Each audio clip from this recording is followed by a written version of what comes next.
Have you ever anticipated a place for so long that you were afraid it would disappoint when you finally arrived? I've been trying to get to Lisbon, Portugal for over a decade. A lot can change in that time. I was older and, I think, wiser.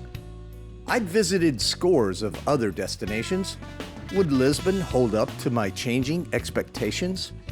I arrived jet-lagged, of course, but not cynical or world-weary.